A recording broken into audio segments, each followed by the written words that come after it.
Okay, so it's 3 p.m. and we are all set to begin with another exciting session on connecting the dots. Good afternoon, ladies and gentlemen. As former heavyweight champion Mike Tyson once said, everybody has a plan until they get punched in the mouth. Likewise, an organization's regular schedules and practices are on effective so long as normal circumstances hold. When the situation becomes fluid, organizations have something to learn from the military.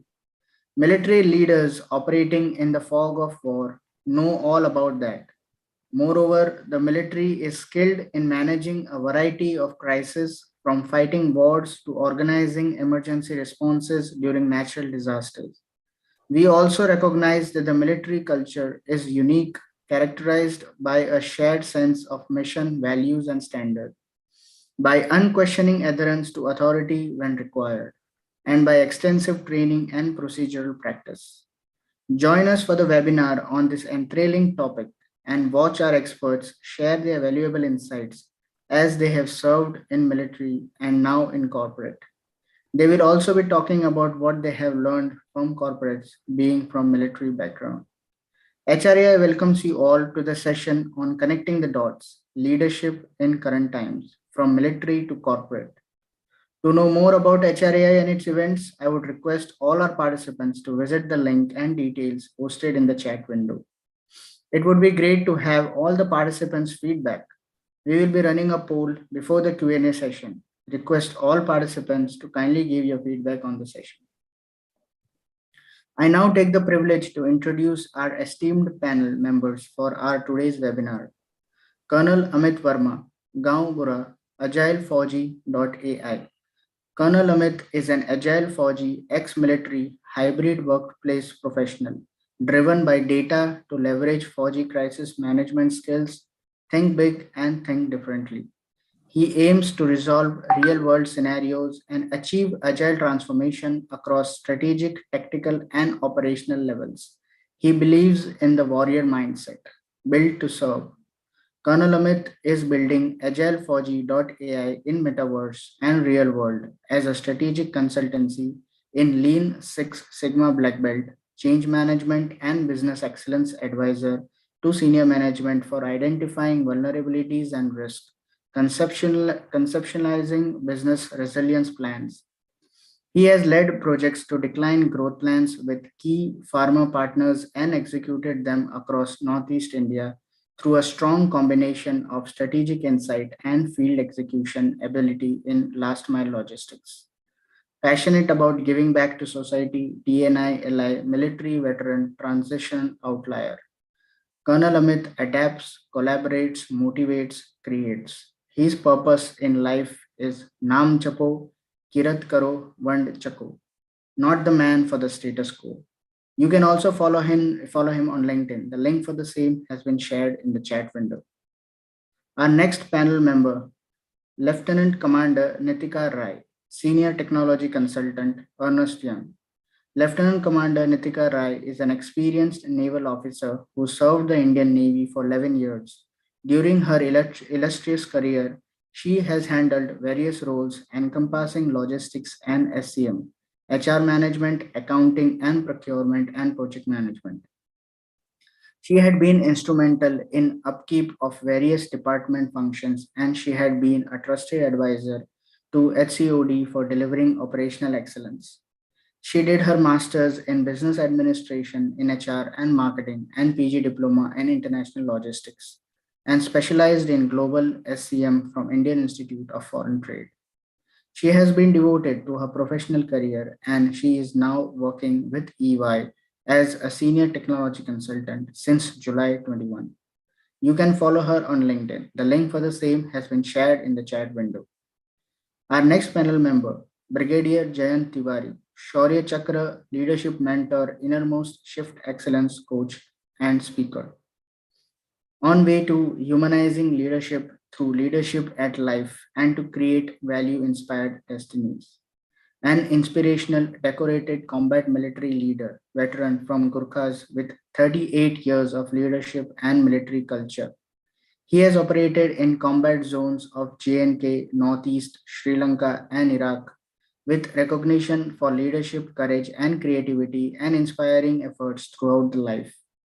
He associates with nature and family values, blessed with wife and three lovely daughters. He is also associated with organization working with Veer Naris, started the first project of its kind, extracting fiber from pineapple leaves, a project for tribal ladies.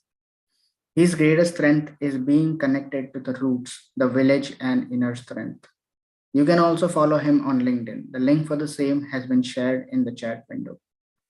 Now I'll introduce our panel come moderator for today's session, Ms. Konika Chadda, Head of Professional Search India, Conferry. Konika is the Head of Professional Search and Regional Market Leader for Conferry in India. She is responsible for developing and growing the search practice across sectors through client acquisition, engagement, and delivery. In her current role, she leads the search business for leadership and mid level hires. Given her experience as a business and HR leader and strong credentials in leadership placements, she comes with a keen business acumen and understanding of the search verticals she leads. She is recognized in India as a strong leader in the search and has received multiple recognitions, including the Exception Woman Leader for the Women's Economic Forum in 2018 and her Rising Award in 2019 for Women in HR. You can also follow her on LinkedIn. The link for the same has been shared in the chat window. And with this, we are done with the introductions. I would now hand over the platform to Ms. Konika Chadda to take the discussion forward. Thank you so much. And it's absolutely an honor to be part of this esteemed panel. I think we can't, we're always mesmerized and overwhelmed when we hear about armed forces, their stories, and after serving the nation and making a mark there, I think it couldn't have been a better privilege and a more important discussion topic today of the journey that, these absolutely phenomenal leaders have undertaken from the armed forces to the corporate world. So I think without waiting much, Jayant sir, given your absolutely I would say top of the line credentials, so much of experience as far as the leadership piece is concerned, you being a coach, how do you think, leadership for you has been different from the armed forces into the corporate world? We would love to know that.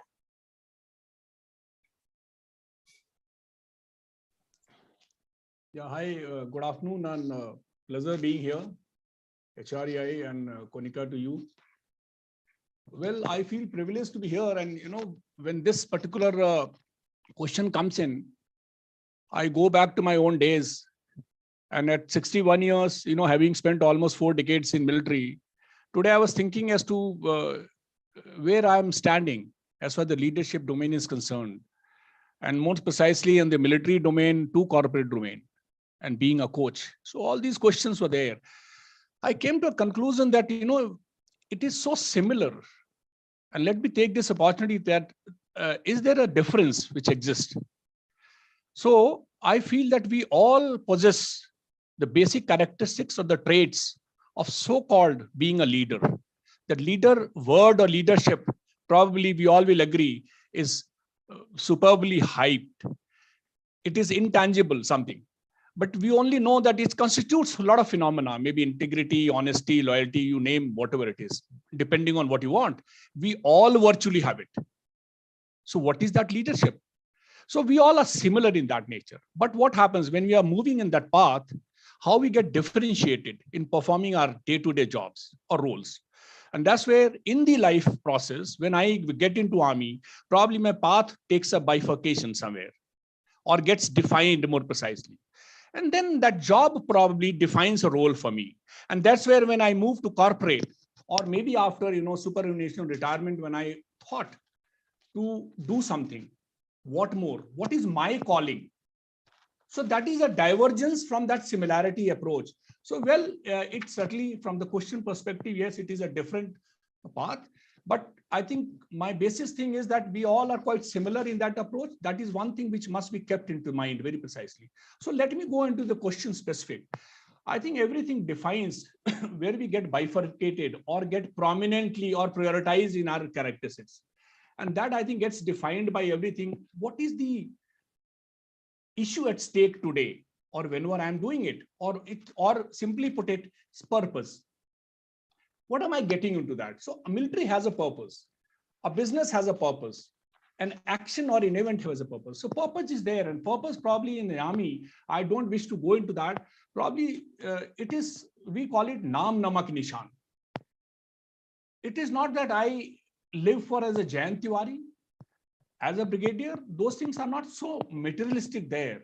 And you don't even come to know that you are actually rising, you are a leader or something. Truly speaking, we never felt it. The amount of leadership word which I have been given after my retirement, I never heard it so much earlier. We just remained there. So purpose was basically for living, for that was the purpose. For the nation, for the team, for the lives of the people with you, under you. You are more careful about the subordinates who are working with you. So this is the purpose which takes it. It is a kind of a business, yes. I don't wish to deliberate on that. If you want to remodel it into a business, we need a lot of money. You know, everyone's pay, resources, various things. So we'll not go. So purpose is a very major deciding factor why I need to behave like that. So purpose defines the process. And that process is very important in everything. And that process, of course, gives out certain, behavioral patterns and the values. And based on that values, we define ourselves, we create an identity of us. And these are the basic differences. So what is that? We actually, the moment we get as an officer, the moment we get commission, you start getting into with the troops, with the lowest level of people, and you start working from there phenomenon. You are an officer, but not that you have gone and sat down in an office in that position. No, not that. So you start mixing up totally inclusively with the people on the ground, with your soldiers, lowest level. So this is a very, very major difference, and you grow up there. Secondly, you see how we grow up, or we call it high onboarding in the phenomena. We remain onboarded throughout. Like me, Amit, Nitika, we were talking, we remain, aligned to ourselves. Our onboarding process never gets away. And when we are there training with these people, what do we achieve? I am as an officer being trained by the junior most Sipahi or a Havaldar. He is the same person whom I am going to lead, but he is training me today. You see, this is the beauty. And we maintain our space. Hierarchical structure, stiffness, strongness, all these words are very carefully known, but we maintain that. We are comrade, actually. We punch each other, we laugh at each other, but we are very firm in our decisions. And that's where the courage comes into play. So these are the very important issues. And as far as we read very less on the leadership, we actually embody that leadership. Okay. And what the culture I talked, it is a part of the process, continuously training. You are working in a VUCA environment, which is so prominently spoken today. We don't even know what is VUCA environment, to be very precise. Why I'm saying that? It is actually at my feet. I don't operate if it is not VUCA, okay? So point is that we actually enjoy. We are seeking challenges in our life. It is only the possibility syndrome. We never think of failure. It is only a challenge and to create an option. We do not have risk planning. We have contingency planning. You see, this gives out the thought process. So it is what, like Amit was saying, or his profile was saying, warrior mindset. Well, it's wonderful phrase. And that's the warrior mindset or winning mindset.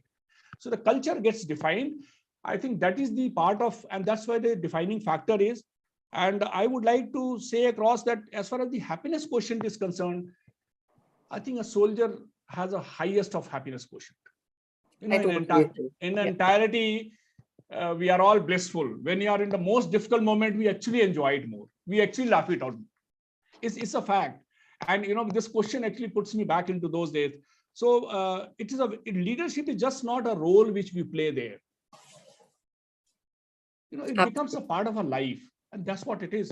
So I think these are the very finer I'll call it divergences because the role, I will not call it a difference with the corporate world. And that's how we must look at it.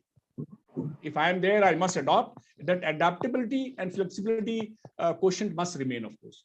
So thank you very much for this. No, absolutely. I think you very, very well, I would say, summed it up. And I think that challenging factor, living in the moment, having a purpose, I can share that, in the last 2 years from where you've actually just spoken about, Jan, sir, there is so much of research that we have done as an organization and community. I think what you just mentioned, purpose, today as consultants or the HR fraternity is being pushed that the people need that purpose again. It needs to be called out. You have to be together to do it. Now, from where you left in terms of adaptability and mindset, I think, Colonel Amit, I'll come to you on this one, because I think what Jayan sir touched on are some very critical factors. You've been in a corporate, you're envisaging your own highly futuristic tech oriented platform, and I can see the metaverse behind you as well. So we would like to know, according to your experience, what are some of those key skills and competencies which are very helpful or probably stand out when you come from an armed forces background into the corporate world?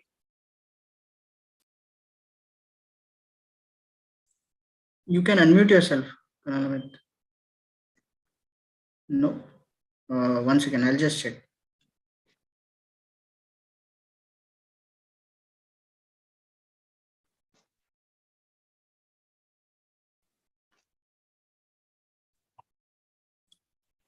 Yeah, I think I got the audio right there. Thank you, Faisal. Konika, if you could just give the question again. Absolutely. I lost the audio there for a bit. No problem. So I think very quickly, from where Jayan sir left, I think the question is on building on that. There are certain competencies and leadership traits that the armed forces personnel brings into the corporate world. According to you and your career journey, having worked with some very large organizations, today being in a completely tech-oriented environment, what do you think? Those are the skills which help the community of the armed forces coming into the corporate world? Yeah, got that. Let's start by saying that you need to know where you're coming from and where you're going, because you will carry some things with you and you will have to leave some things behind. The things that you carry with you are the soft skills, which are in army, I think, or in the armed forces, they are a prerequisite. And I realized that when I got them from armed forces to the corporate world, I was a better person for it. Being able to speak to people, being able to relate to people, that was a soft skill which in army was essential, especially being in the infantry, we were leading men into battle. You needed to know the men and the women who were in your team. How would they react in a given situation? What were they good at? What were the weaknesses that you needed to help as a leader? Because that is the reason for your existence, the team. So that was the first skill which I'm happy that I got from army and took into the corporate world. The larger the organization, more unpredictable it is. In fact, the given reality of armed forces is there is a very rigid structure, but you need to know how to get things done. Getting things done is going to take much more than finding out what is the appointment of a person. That's not the way the armed forces work, and definitely not the hierarchies in the corporate world. You need to know the informal channels. I'm going slightly off key on this one. I'm not giving the I think answers. you're picking up some very important factors. While there are those organized channels which are defined, but there is a lot that goes on behind the scene. Maneuvering within the system is a very, very important ask. And I think somewhere in our conversations, you even spoke about networking, which is formal, informal, both. So absolutely. I'll go with an example from United Nations where I served in Sudan. Getting a claim of a Jawan approved through the United Nations bureaucracy, there were 17 signatures which were required on that file. 17 people who were never in the office at the same time. Logistically difficult, but when you come to networking, you needed to know who can help you and asking for help. I think that's something that I have learned as a leader in Army. I was not ashamed or afraid to ask for help when I needed it because lives of my men depended on it. So if I did not know about a particular weapon or a technology or an operation or information, I had to be a good leader by knowing whom to ask and when. This is the same quality of being inquisitive that I have carried on into the corporate world. You need to be able to walk up to people and be humble enough to ask for help. Nobody, because of their position or their education, if they're a leader, can know everything. It will overwhelm you. And that's where the part about mental well-being comes in. Brigadier Jain just mentioned about the fact that Fauji khush rehta hai. Because you cannot dwell in the past. And the future is so exciting. There are going to be challenges coming at you tomorrow. So why get bogged down with the challenge which is facing you today? So the humbleness part. And last but not the least, a leader has to lead. Leadership is not soft. Leadership is not saying the nice things. Leadership is not being soft with the team when they are not performing. Because at the end of the day, leadership is about results. When I was given a task, I was expected to achieve it, challenges and all, resources and all. The team could be this or that. You cannot crib, you cannot complain. You deal with the cards that life has dealt you. Steel your heart, soften your tongue. That's very important. Steel your heart, soften your tongue, and just keep moving and get the job done. Back to you, Konika. No, thank you, and very, very well articulated. I think some very key points which I can resonate with today when we are looking at people to be placed into the corporate world, and what are the things that the organizations look at. And that comes irrespective from the background you're from. When you're talking about agility, being able to maneuver in the system, futuristic, rather than, somebody who's looking into the future. So while we have spoken all about, what a person should do, leadership and leadership traits, Nitika, I'll come to you, and, I'm going to bring in a little bit of a diversity angle to this also, what do you think are some of the challenges that the armed forces background should be prepared with when they come into the corporate world? And I would like you to highlight, if possible, if there is anything you feel there is specific to women leaders who are aspirational of doing that, because I think you don't get too often a platform where we will have a women leader coming from the armed forces background into the corporate world. So, over to you. You've just become a mother. You've gone into the corporate world. You carry an MBA in your, profession. So, putting it all together, what has the story been for you? Oh, well, thanks, Kanika. Thanks, HRAI. Thank you all for having me here. And well, the question is very exciting. And, we as Jen sir and Vermas had mentioned that all soldiers are leaders. What I understand is that we love to take challenges. So I would not say that there will be any leadership challenge. Of course, there'll be a change, when we'll move to the corporate world.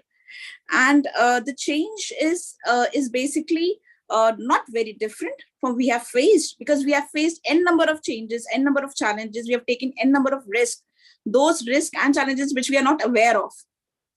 So as a military officer or a military personnel, one has to understand, one has to know that what is going on in the corporate world. One has to upskill himself or herself.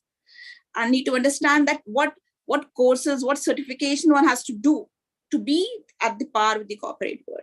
And once a leader is inside, he shouldn't have an imposter syndrome. All right, that you're going first time, it shouldn't be, I'll not be able to justify my job profile. One has to be clear, and I'm sure military personnel will never have that kind of imposter syndrome. But in case one has to just be at par with the corporate world, need to upskill themselves. So there's nothing like called a leadership challenge one will face. It's just to be aware of what is happening outside and to try to be part of that challenge. So and Konika, as you mentioned, the women, the lady officers, now there are n number of transitions which is happening. I could see my lady officer colleagues who are taking a break after 10 years, after 11 years, and after 14 years of service. Because, when you are in service, initially, your priorities are different. Right. In the first, second, third year of commissioning. But when you are, at a later part of your service, after 10 years, your priorities change. So generally, it's what I understand. I want to tell all the members here, if you want to come down early, transition early, so that you can, be adapted easily. And you have ample opportunities, ample opportunities available. So there are many lady officers who are coming out and doing very well in the corporate. Absolutely. I think this is very important, when you spoke about upskilling oneself and, entering into or making this change early in, in their career. I think they're very, very important points. And I think I'm going to come back to you, Colonel Amit, on this one. According to you, what are those key elements that act as an edge for the military leaders over the typical corporate leaders? And it'll be good to be, specific here, because I know we've spoken a lot of things on leadership, but surely there are skills which you come with, and you can make out that, that's how I stand different versus the others. I'll go with 3. Excellent. The first one is a military leader is more accepting of uncertainty. You're going with the understanding that whatever the plan is, the enemy is going to shake it up, because there's going to be a reaction coming in from the other side. I see a greater reliance on data and the belief that the plans that have been made in corporate will work out. Having been in the army, I have seen many plans fail, not because they were not good, but because the circumstances change and you have to adapt. You mentioned, Konika, about agility. When you're getting fired at, the decision to go left or right, that can be the difference between life and death, and even standing in the same place. So the uncertainty is that whatever option you choose, there will be a penalty or a benefit. You have to learn to live with this uncertainty. And having done it over a period of time, it's like inoculation. It's like you've been given the booster dose, probably twice over. The second thing which the military professionals, when they retire or join the corporate world, they come with a very good understanding of people. I'm building on the same thing as we had talked earlier. The team can be pushed only so far before somebody will crack. You can push yourself only so far before you will crack. If you are not good at building relationships, if you are not good at identifying these small issues, because they will build up, and the larger the team, the larger your scope of leadership, the exponential level in which the people interactions happen will overwhelm a leader who's not ready for it.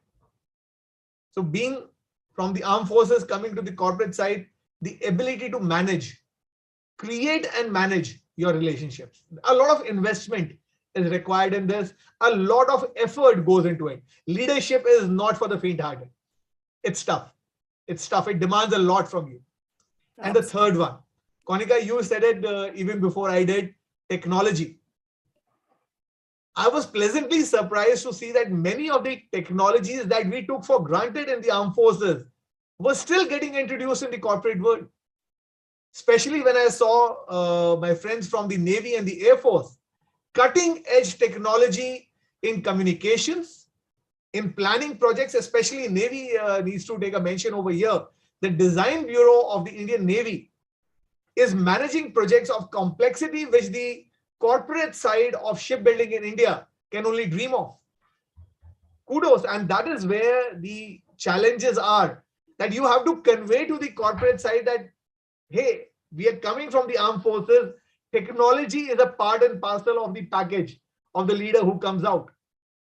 When it comes to the armed forces officers, be it from the Army, Navy, or Air Force, the ability to use technology to communicate your plans to teams which are not on site.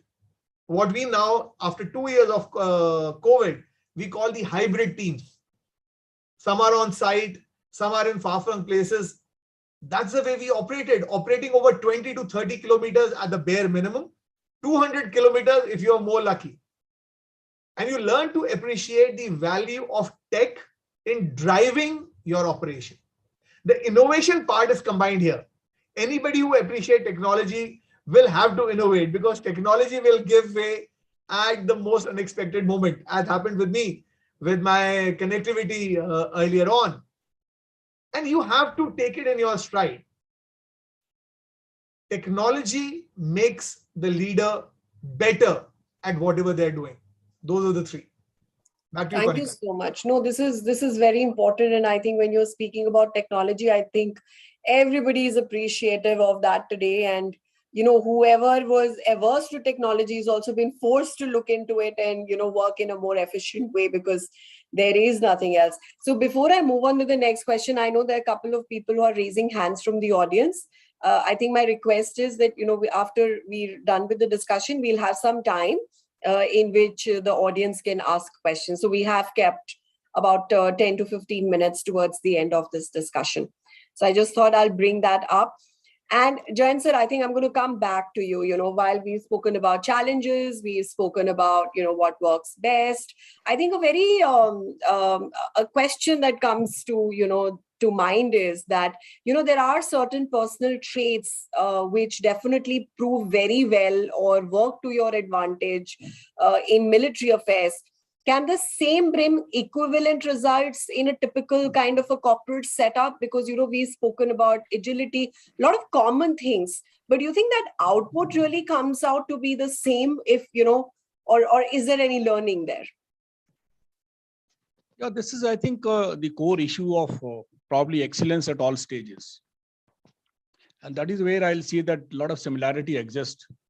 It is to what extent you think about it a little bit. It's not too much just training yourself.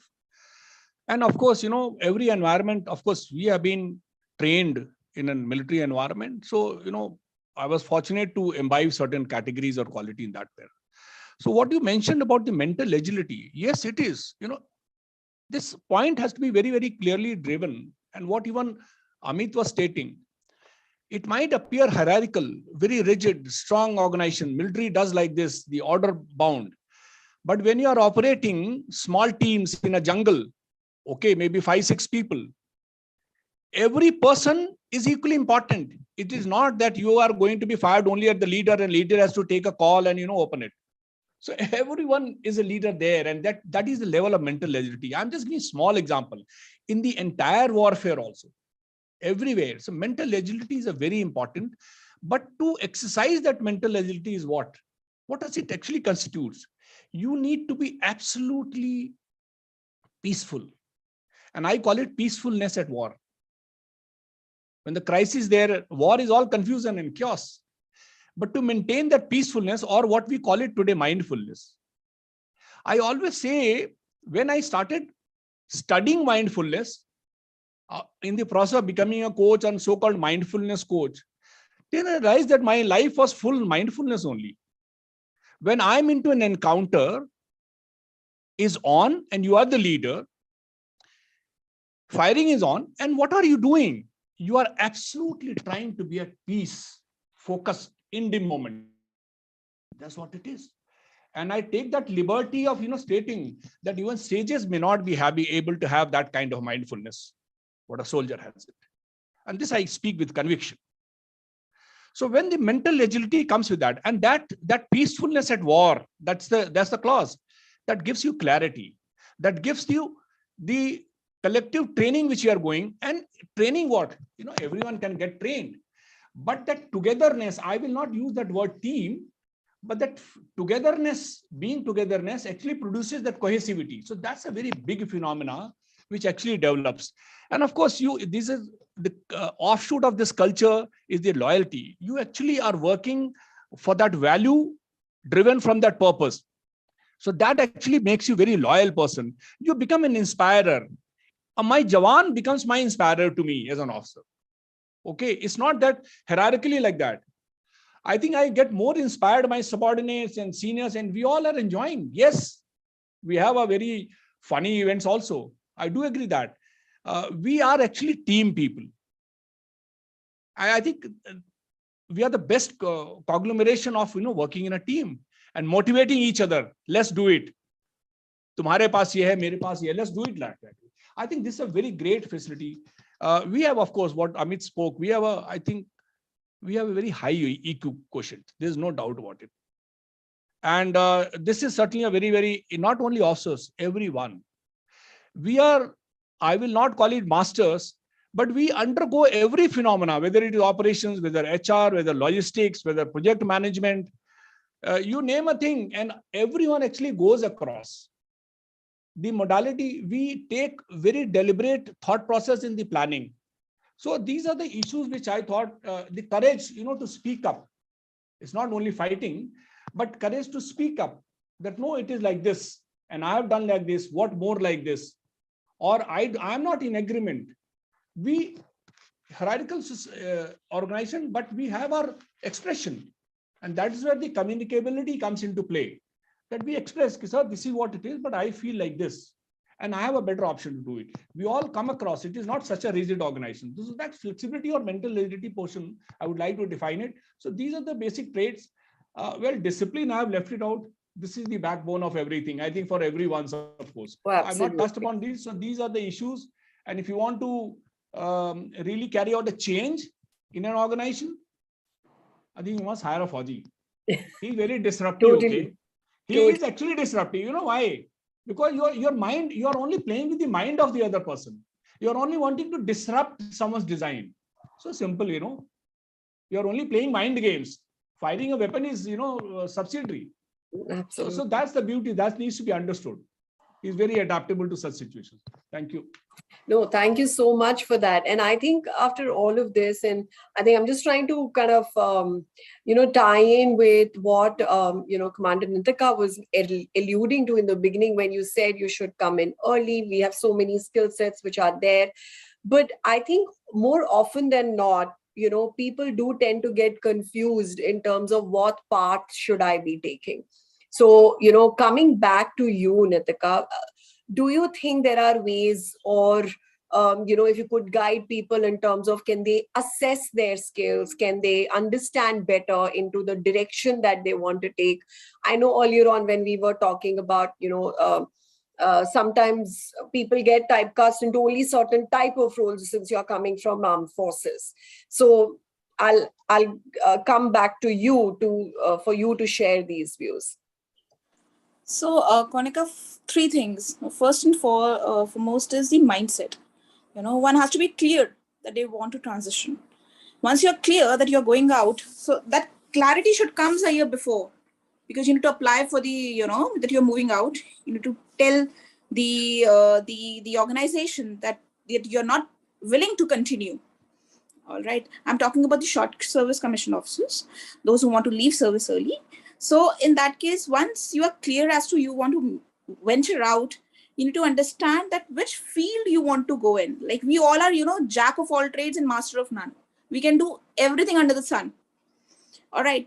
So to get to know the field, you need to connect with people. I'm sure Jayan sir and Amit sir would agree to it. You need to connect people over LinkedIn. And there are other platforms. I did it over LinkedIn because during the COVID times, I don't have, we were not supposed to go out. during those times. So it was only the LinkedIn platform wherein you are connected, you talk to people.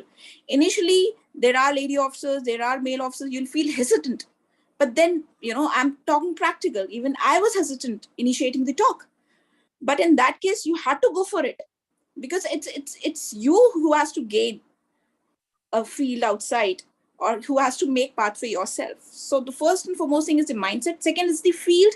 To opt for the field, one has to talk to the people, connect with the people.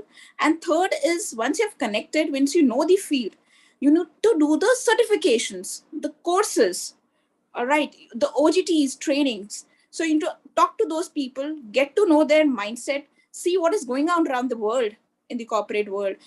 If you're lucky that you're posted in the corporate cities, I'm talking about the metro cities, go to the offices, take an appointment from an HR, get out from your house, take the time out. And that's the reason we get our PRCs, the resettlement course.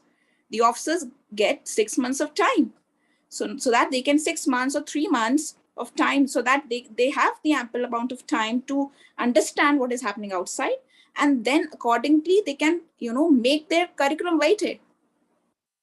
All right. And then they can you need not to prove the metal. See, it's a matter of time and space. Every officer will get selected. All right. One, I can get a job in a day, I can get a job after 2 months, after a year. All right. Or it's only I need to know how to go about it. And then again, there's a kind of a complacent attitude I want to bring in here, wherein the officers think that I know everything and I can, what I did, I'm telling my experience, that I gave an interview and I wasn't prepared for it. So there are ample number of interviews wherein I got rejected. But then I understood that I need to practice what I have to answer. I need to answer what my interviewer wants. All right. So and one more thing which is very important is, we need to just calm down with our military jargons. We need to tell the corporate word. See, HOD is head of department, CO is commanding officer, auto is automatic. Auto में हो जाता है तो ही नहीं आएगा समझ में किसी को. Understanding? So, I can so very well relate with what you're saying. So no, absolutely brilliant points there. Yeah. So yes. So and also one more thing. Suppose I want to go for an operations field. That is plan A for me. I should have plan B also in place. All right. That's very important. And plan B should be such that will make your plan A work. All right. And you should not be attached. I want to go into Amazon. I want to go into Flipkart. You should not be attached so much that what if you don't get into, you're depressed.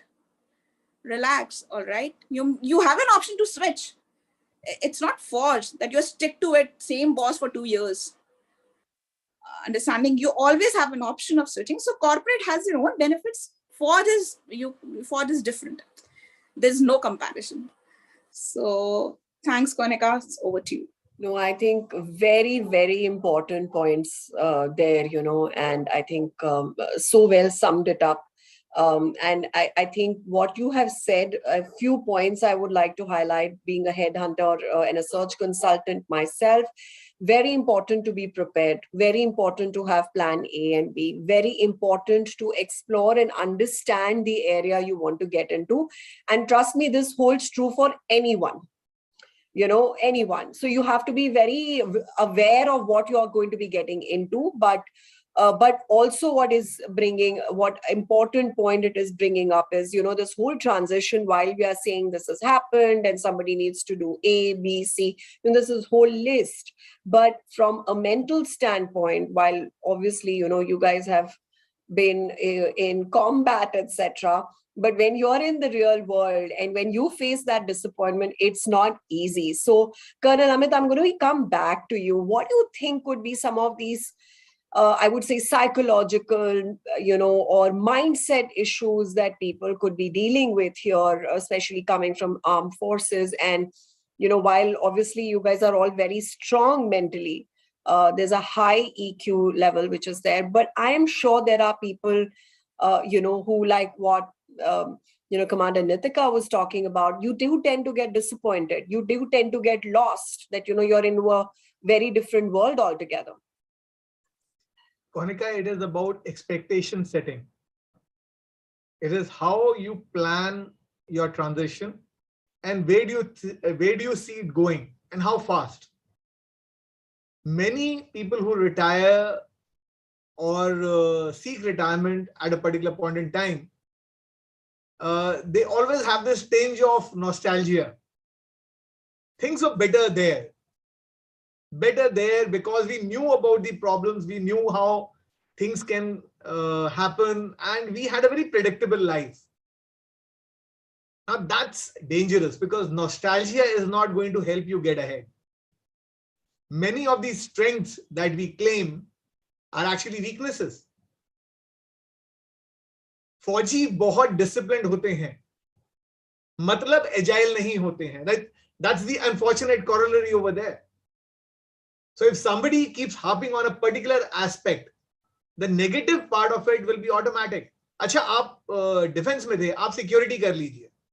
अच्छा आप, I mentioned that 2 or 3 times that you're good with people. अच्छा आप HR कर लीजिए. They're not understanding the context in which that activity was being done. We were good with people because we were good at operations. Or probably we were good at operations because we were good at strategy and planning. What you are focusing on is a strength. You have to look at, as Nitika rightly said, you have to come at it from the interviewers or the job providers side. What are they looking for? Are you meeting their expectations? The disappointment kicks in, number one, because of nostalgia. And number two, like I said, that you come in with a few preset mindsets. कि हम यही कर सकते हैं. It could be anything. It could be understanding for myself being an extrovert, whereas if I were to be tested in the corporate parlance, I may not come out as an extrovert. I would be somebody with a more malleable personality, not a sales guy. Now, these things are not there in Forge, but Jayan sir will agree with me. There is something called environment management. It is not the same one that is environment management in the corporate. It is about managing your environment so that you as a professional progress, you as a leader get your team to progress. So the environment that you're managing is actually stakeholders. I learned that when I came out onto the other side. So stakeholder management. We are not good at it because we don't know who the stakeholders are. How do you manage something that you did not know existed? I learned that the best stakeholder meetings happen at chai. When you go to the small stall or something which is close to your office, that is where all the decision makers at different levels, they meet for tea or maybe a smoke. That is when they decide कि आज शाम को कहाँ जाना है. That is how these informal activities happen. And Nitika again got it spot on that we come probably with a stiffness in us. Ki somebody will approach me, they will give me bhav because I am from the forces. I'm sorry, it doesn't happen. It doesn't happen because we are all human. If you want to be liked, you have to go out and tell people that, okay, I'm somebody worth being liked. Perform, help them, go out of your way. Now, these things take effort for a person who in the uniform probably was used to having these given to them because of your rank, which is automatic. Auto being confused for the auto wala who comes and picks up to take you to office every day. And more than that is the appointments. Some of us may have served in appointments which are prestigious, and the power that we exercised can go to people's head. You have to get it out by becoming what you are as a person. You have to let that rank and appointment stay where it was. Yes, you did well. Let's see if you can do well now. Take on the challenge, get out, be known to people, help people, be yourself. Jayan sir mentioned something about being in the moment. Let me add a particular line, Konika, just for a second over there. I walked with a person who's called the scout. Scout is the person who may be the first or the second person walking in a column in a combat area. the first bullet is yet not fired, but you're expecting it on every step. You learn sixth sense, you learn to read the wind, you learn to read the person walking in front or behind you as to how they will react, because your very life depends on it. Right. If we get this energy into the corporate world, then the military veterans are an asset, because they are anticipating change. They are your change agents. As Jayant sir said, you need a Fauji to disrupt things. They're good at that. Give them a try. Back to you, Konika. Absolutely. No, thank you. And I think uh, very well articulated. I think some very, very important, I would say, tips and pointers over there, which have come from each of you. I think in interest of time, I'm going to, ask you guys one last question. And Jayan sir, starting with you. And I would like, Amit sir and Nitika to also contribute in it. We've spoken a lot about individuals, person making the transition. How do you think organizations can benefit by getting the armed forces into the system? What are some of those advantages which you think organizations are able to achieve, their goals and vision by getting an armed forces person into the system? Me? Yeah, go ahead, sir. Okay, yeah, I'll just put it across briefly. Little summarizing of all these issues. Probably, of course, it exists. I again say, I maintain that everyone has it. It is only that some people may be more conscious about certain issues. So with that perspective, I want to say that it's not that it doesn't exist at a place B or A. So I would like to put it across certain issues. One is that a military person comes with a very specific character, and it has a lot of ingredients. It comes with a lot of culture which has been embodied with him. Okay, so one is the character which has got a loyalty, discipline, camaraderie, faithfulness, all these issues I don't want to touch. Second is the culture. He has been embodied with the culture. He lives for the purpose. He also looks forward for a clarity. He's a man with a clarity and he can do it. And he's in search of that. Okay, he is a committed person. He's very committed to the purpose. And his loyalty is not to a person. His loyalty to a person is only because that man is actually discharging value in the alignment of that, whatever that company is wanting. So the character, culture, clarity, commitment, competence, he is actually very good at learning. We remain in the learning process. I think that's a very great growth mindset, what we talk. We are constantly, a Fauji is actually throughout in studies. It's not कि एक बार फौज गए और कहानी खत्म. No. You have to be. We are reasonably good at communicating. That's an outproduct of, our being in sync. When I got commissioned, and my one superior used to say that a Gorkha he's almost like an emotionless person, like my soldiers. He doesn't laugh, he doesn't, nothing. Even if there is an encounter, you will not find whether he's feeling sick or not. No, it's a big challenge.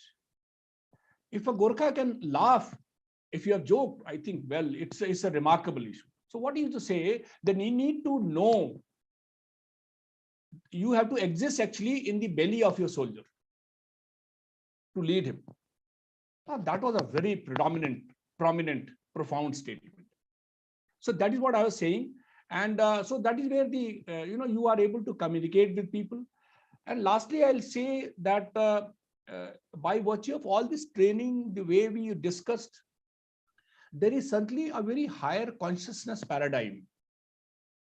And I personally feel for being a leader or for being a person who can take decisions at the right moment, your consciousness paradigm has to be absolutely, you have to be in a very high degree of awareness status.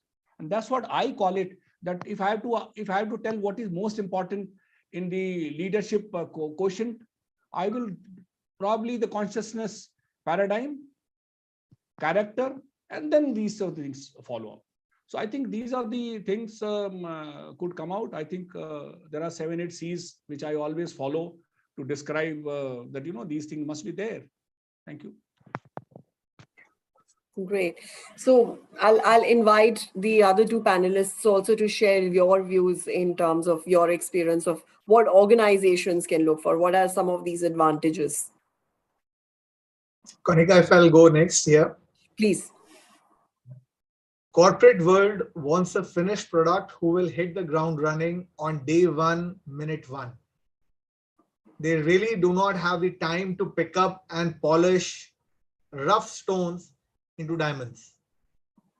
So in a way, many good diamonds get left out. What works is the ones who are shiny to begin with. They'll have to prove to be diamonds later on, but that's the bare minimum. You can, jo dikhta hai, wo bikta hai. You have to be shiny to be noticed first. So the part that Nitika said about being skilled, being ready on the uptake, being prepared for these interviews, that's what the corporate leaders and especially the HR folk are looking for. They want veterans. They want military professionals. They just want them to be prepared to be accepted first. They want to be prepared to pick up those positions which are beyond the rigmarole. It has to go beyond, say, only security or admin or facility or whatever is the line taken. An IT person or person coming in from Air Force who's good at communication may be very good in security because today security is primarily cameras. Somebody coming in from the Air Force who has managed assets across the airfield may be better at facility management than an army guy. An army guy who's managed operations over an area of say 100 kilometers may be better at logistics because they had to sustain those teams in that manner. What we have to do as military veterans is meet the corporate more than halfway. Yep. We have to be prepared to answer in their language, something that Nitika said very clearly. You have to learn to speak the language. You're going to be Romans now. It won't help to be speaking Greek. Back to you, Konika. Thank you. Nitika, over to you. So, yeah. So when the corporate are hiring the military personnel, it's a win-win situation. It's all win. The corporates are aware that's a win. They're investing in those officers and leaders who have been leaders since when they are 22 years of age. They need not to invest in training. All right. And when we talk about team, which we say together everyone achieves more. Who better can handle team than the soldier themselves? So that's how, an organization, the corporate organization is benefited. And that's it, Konika. No, thank you. I think thank you so very much to all the panel members. I think this has been a very, very enriching discussion, and I'm sure the audience has found this very useful as well. So I would like to hand it back to you, Faisal, and the HRAI team for any questions or any other things that you would like to pick up. Yeah, so before we move to the Q&A round, we will be running a poll to have the participants' valuable feedback on this session.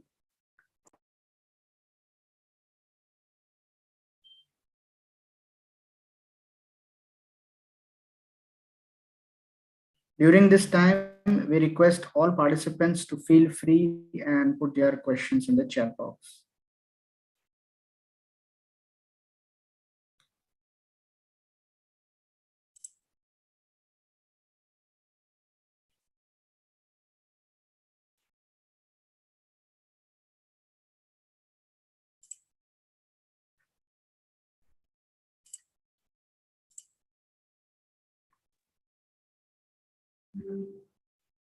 Hazel, you're getting some good numbers over there.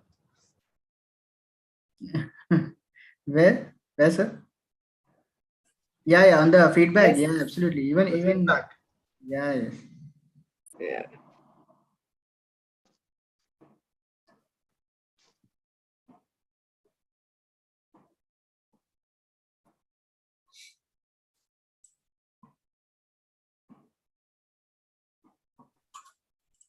We'll wait a little while in case there are any questions, or else we'll. Sure. Because I did see, I think there was somebody who had raised a hand as well. Yes.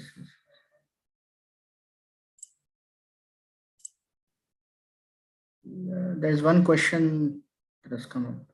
Yes, I can see that. So there's a question. How do you put a number for your capacity?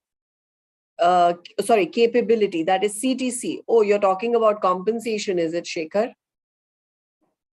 So I'll leave it to the panel members on this question, whoever would want to answer it. Yes. So Shekhar says yes. So I think he's talking about how do you really translate yourself in terms of value, and what kind of CTC, which is a compensation package, and your capability translating into really a monetary package really comes in. Any thoughts there from any of you? Sonika, I'll give it a go. Please go ahead. Shekhar, the corporate world is about profit. That's the first part that you have to pick up, unless you're joining an NGO. If you can convince the person who's on the other side, making a bet on you because you are an unproven entity, at whichever level you come in, whether you're coming out at 10, 15, 20 or 30 years of service in the armed forces, you are an unproven entity as far as the corporate world is concerned. Once you build up a profile, a portfolio of successes, you will be that much better at negotiating from a position of strength. Initially, it will be dynamic. It will change as per the company you are looking at. It will change as per the general trend which is existing across that industry, the city that you are looking at. And even after all this is said and done, it will be across you on this side of the table and the comp and benefit guy on the other side. And believe me, in HR, you need to know the difference between hiring manager kaun hai, comp and benefit kaun dekhne wala hai, uske baad approval kaun dega, or line manager kaun hai.